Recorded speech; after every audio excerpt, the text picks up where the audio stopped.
on Coleman. Count on Coleman. If your world is looking strange, you can count on Coleman for change. Hi, Baton Rouge, especially District 10. So, welcome back to the Coleman Media Center, where our mission is to educate the people, let you know what has gone on, what is going on, and what's to come.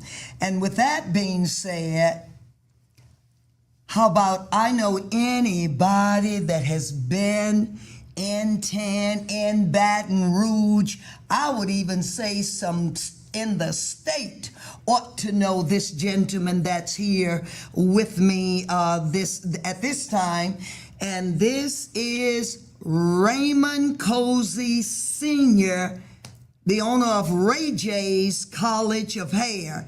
So we affectionately know him as Ray J.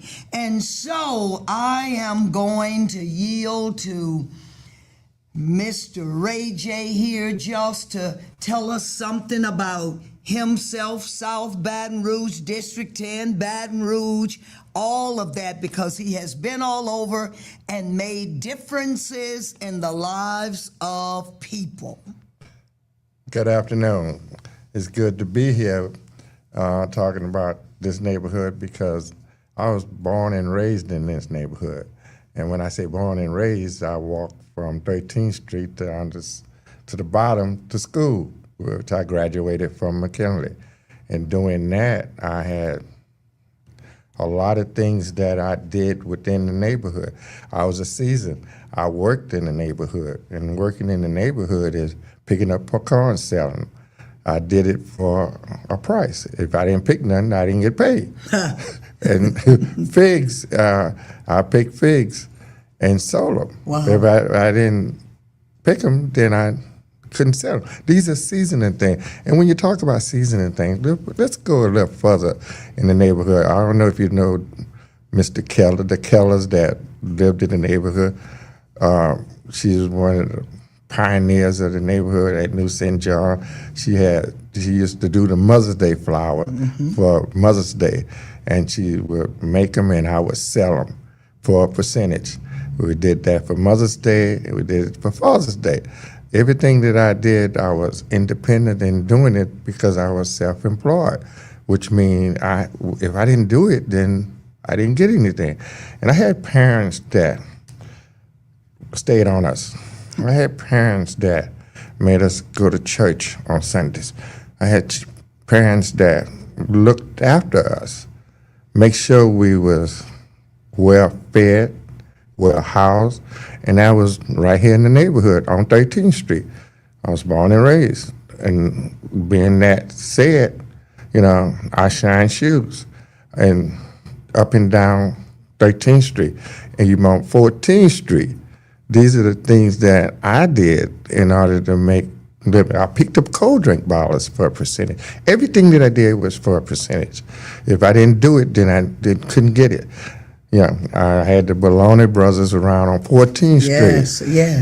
This man took a liking to me and let me shine his shoes. Every day he'd come and let me shine shoes that I did. And my parents would let me go, walk the street. I wouldn't know more than, I would say, 13 years old. And I look at 13 today, it's totally different. Yes. But I had neighbors that watch over us. My mama and daddy, if I did something bad and the neighbors seen it, then my daddy would let that neighbor come in and spank me. And then when she got through, then he would do it. So that was don't spare the rod. My parents were that way. And being that way, I just come up that way, just being independent and finding some way to make a living for myself. And in doing that, when I finished 6th grade, I had enough money to buy my own suit. Wow. Because my mama saved my money.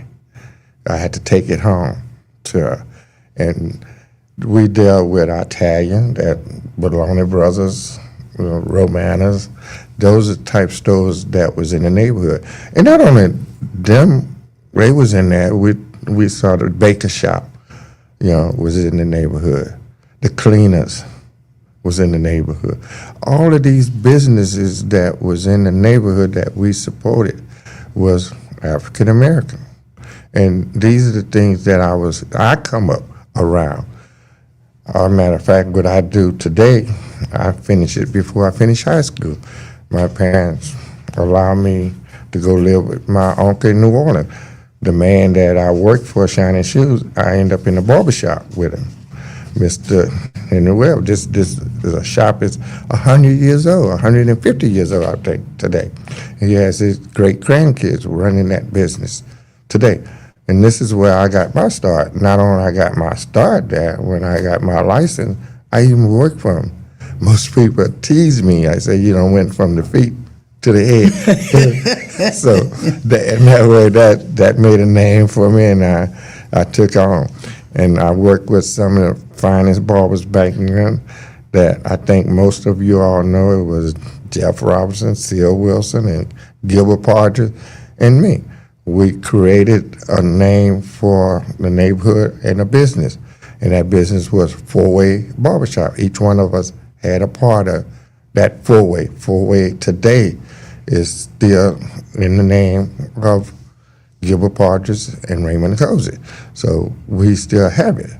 We just have not produced another shop, at which we're coming up with a new shop in the near future. These are the things that I did. And from that, I branched out from them and opened a salon. And that was one thing about you that, they knew that you were your own self-entrepreneur, and that you knew how to work together as a group.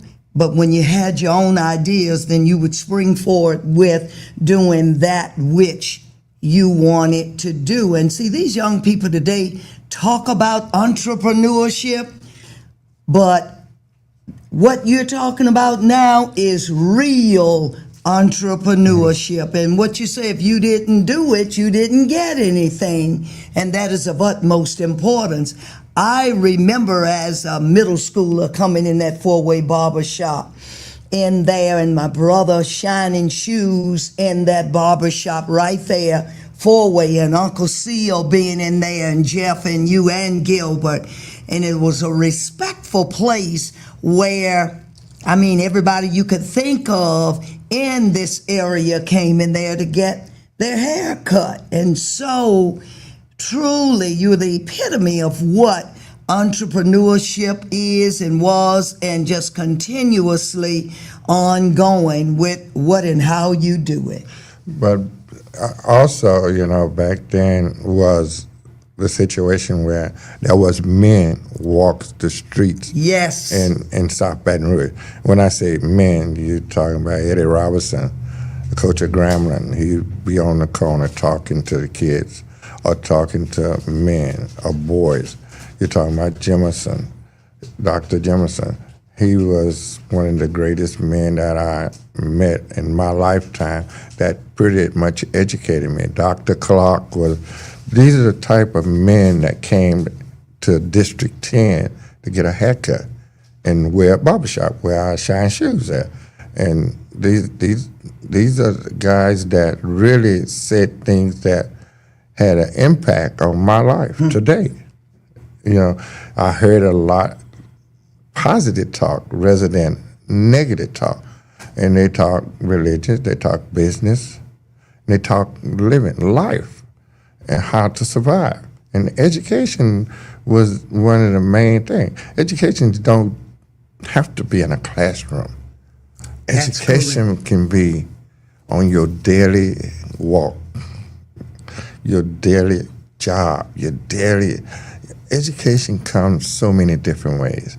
Even with me, I'm a hands-on. And to learn what I learned, the community taught it to me. Yes, you do arithmetic and reading and stuff in school, but when you talk about going into business or having an idea and you're free from everybody and doing it, then you're capable or putting it together the way that you want. This is what we're missing today. Education. Yes, better believe it. That's a good point there. A lot of time folk think education is in them books, but education, you got your education as you were shining your shoes, them shoes. Hearing those, as you said, men have conversations about all and including life. And I'm sure that they would stop, all right, son, you hear this? Or at one point there to bring you into this conversation and to make sure that they were pouring into you. And that is of utmost importance. And that is truly something that's missing today. I also know that you have been, still is, very active in the community. So tell Baton Rouge what you've done and what you've continuously do and what you've been doing and how you're going to continue to go forward. Well, going forward is something that reverse is the same thing that I'm doing when I first started, hair. And in doing hair, I've educated myself to the degree to open my own salon, from my salon to a school. And then doing that, I had recommendation from people that was in District 10 community that gave me good ratings on what I do for a living. And in doing that, then I was capable of open and getting licensed for a school. And today, now, we have 3 schools that Wow. in the community that we service kids. And at my schools, we have what you call 99.9 passing ratio. A lot of people don't know this. A lot of people don't keep up. A lot of people just, I guess, never put the emphasis. But a barber today is a 6-figure barber. And when I say 6-figure, I mean that barber can make 6 figures if he treated like a business. Wow, Yeah. wow.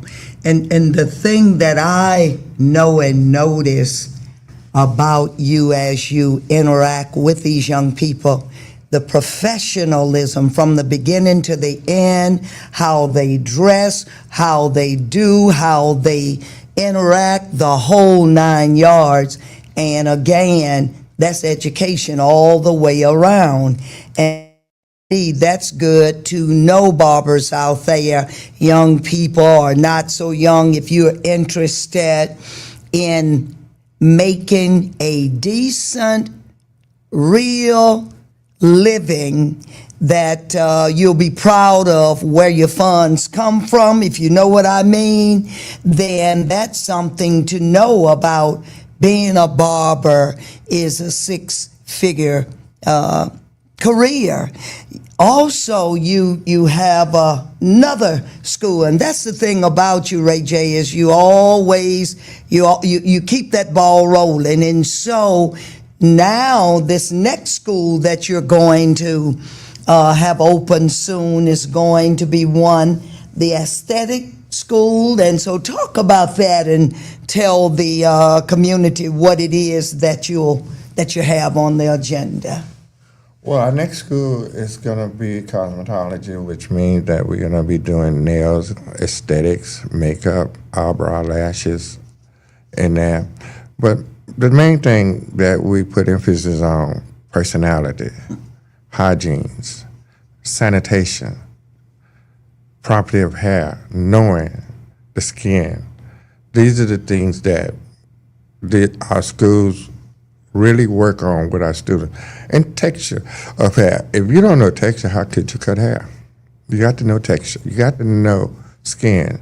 So these are the things now that we're putting a shape on a student when they get out here into this world to meet the public. And in doing that, they come packaged, personality, hygiene, sanitation, These are the things now that we put forth. And that personality, if you don't know how to talk to someone or don't know how to explain yourself, then you're going to have problems. You selling, and the talent is in you, but it's how you get it out and project it to the public. And these are the things that we talk about and the things that we work on a daily basis, because most of my kids are very, very talented in half, but some of them have to shape up on their personality. Some of them have to shape up on their hygienes. Some of them have to be able to communicate and explain themselves when they're dealing with the public. These are the things that now is a key to them being six-figure barbers. Wow. And so with that being said, there was a conversation out here about there are folk who know how to do hair. There are folk that may even be from other countries and know how to braid hair and all of this. And so there was a conversation about why they ought to have to go to school. And you said it right there. There's more to it than the knowledge of how to do. You've got a lot embedded in that. Yeah, we talk about that quite a bit, because why lower the standards? Because you are talent. Being talent is just the beginning. It's not even the top of the iceberg that you need to know. You need to know bacteria. You need to know rules and regulations that's governed through the state of Louisiana. Why seduce it to someone that's not going to treat the industry the way that it's supposed to be? Because I know I would not sit in someone's chair that do not have a license. You may have a talent, but do you have that knowledge that comes with that talent? Wow. That's just the bottom line. No, I'm not going to put it. I'm not going to accept that one. You're not going to a doctor if he doesn't have a license, does he? No. No, if he or she doesn't have license, you're not going there and let them doctor on them. And that is a great point, because this was even something that was discussed at the legislature. And so there were folk that were talking about it, but that's a great point that you're making there. It is more to it than just simply getting in the kitchen and fixing hair, or doing something about just going through the going through the motion. And I know that here at the Butler Center, you have brought your kids here, your young men here, and just to watch how they operate, you know that they have been in the process of being taught, but they are very much well trained. And so with that being said, when you talk about what it entails to be a barber, the time frame, the amount of hours, talk to them and talk to us about what that entails. The bottom line is respect first. If you know how to give respect and treat your client, then you're capable of giving that client service. Now, at Ray J's, the state requires you to put 1,500 hours. We don't work by semester, we work by hours. And once you complete that, then you go and take the state board exam. Like I said earlier, we have a 99.9 passing ratio. Wow. And then having that, most of the kids get their license. They don't have to worry about food stamps. They don't have to worry about getting on the road and getting subsidized to live. They're capable of making a living and paying taxes or getting insurance for their family. These are the things that we put emphasis on. So at Ray J's, don't just think it's about cutting hair. Think about retirement. And to retire, you have to follow a map. And that map starts with your personality and your God-gifted talent that you got. That's it. That's it. So what about the other activities that you do in the community? I know you brought them here for back to school, but I know you do other things too. Yeah, we work with organizations. We go to Southern University. We go to LSU and cut hair with the sororities. We do a lot of that. Not only that, if a kid walks in or a grown-up walks in our school and don't have no money and asks for a haircut, they get a haircut. That's just the bottom line. They're incarcerated. They're incarcerated. I work at the parish prison and, been there for 17 years. You'd be surprised the guys that I met came out of school and came out of prison and got a license and very successful. Wow. That is great to know. You all heard that, my God. Out of prison and then got licensed to be a barber. And I bet you that's one of the best employees that a person can have, or a best business person that one can have. And they will definitely always remember all that you've done for them. That means, they've changed. Yes. They've been rehabilitated, and being rehabilitated, they come to me with that personality. And with the personality, it shows in your performance in your work, the bottom line. I'm not saying all, but I would say almost 99. That comes to Ray J's, finish Ray J's. Wow. Yeah. And in doing that, I've seen them change their lives. It's amazing to see them. They start rough, but at the end, they business. Yes, indeed. And that's what it's all about. Being productive citizens, being productive citizen. So, and what advice would you give a young person? I'm talking about middle school, high school youngster, a young person today, about becoming a barber, having a vision and all of that. What advice would you give them and their parents? If you have a kid that likes doing hair, just like you have a kid that likes being, say, a minister, or a kid that likes to draw, a kid, anything that this kid likes, then you support. Or want to play football, you support them. You'll be surprised with how far that person can go. I've seen kids go to college 4 years and then come out and come to Ray J's, and because this is what they want to do, but the parent wanted them to go to college. Fine, but at the end of the day, this kid end up in barber school and being very successful. You got so many different scenarios in kids today versus when I was coming up, because I focused on one thing when I was coming up, and all I knew that I had to be independent. Mm-hmm. My parents taught us how to. That's one thing they taught: be independent. And to be independent, I had to find what I like doing, and they allowed me to do it with respect. That's respect. Respect is the key to any person finding their niche and what they would like to do. There it is, and it's not hard. That which you've told us today and shared with us, I know I have learned some, as I've sat here, and I know that the viewers have, and the thing that we can say about Ray J's is that we've never heard anything contrary to Ray J being successful. Ray J believe in hard work. Ray J's believe in progressive and the young people. And the young people know it.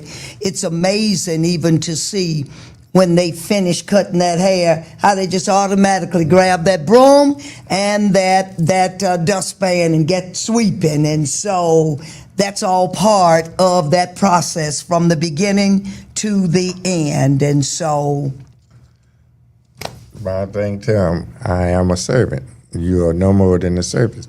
You service your clients rather than your clients servicing you. If you go with that motto, in this industry, then you're successful. You can be successful. And I tell most of them, it's all about how you present yourself. You could be the best barber, and that barber next to you, not quite as good as you, but has that personality, will get that client before you will. So you all heard.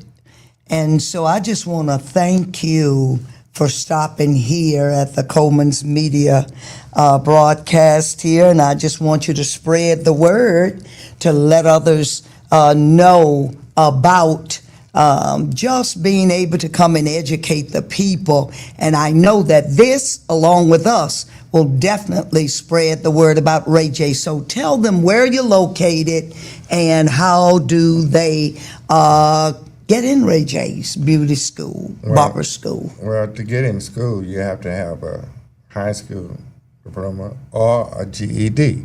Those are the two things that can get you in the school. Without those, you cannot get in. That means no trade that the state trained you without those two documents. And then after that, you present that to us only if you are ready. We do have financial aid, and we do have state rehab. We have veterans.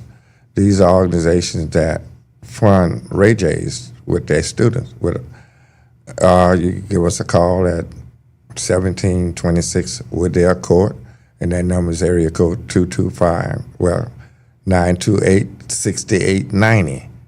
Yeah, I might mess up on numbers because I don't worry about I answer, but never give the number. Yes. But these are the things that you can do to catch up with us. But we're well known in the community, and most people do know us, and we go on the word of the community. Yeah. District 10, where I started from. Yes, word of mouth. So Yeah. you heard him at 1946 Wooddale Boulevard. Yes, 1946. And so I say to you, thank you. And on Wooddale Court, that's the one that's upcoming. And then it looks like you're in Donaldsonville. We're also in Donaldsonville. Wow, so that's what I mean by the state, not just the Baton Rouge thing, but also in Donaldsonville, and then who knows where else, people. So I just want to say thank you. I appreciate you, always did respect you, and wish you well, and just continue doing what you're doing. And if I say to you, you can count on Coleman. And Coleman can count on Ray J. Nah, thank We've you. been on District 10 for all my life. So Yes. this is something that I enjoy doing. This is something that, as long as the Lord allows me to do it, I will do it. Thank you. You heard it. That's Ray J's. Count on Coleman. Count on Coleman. If your world is looking strange, you can count on Coleman for change.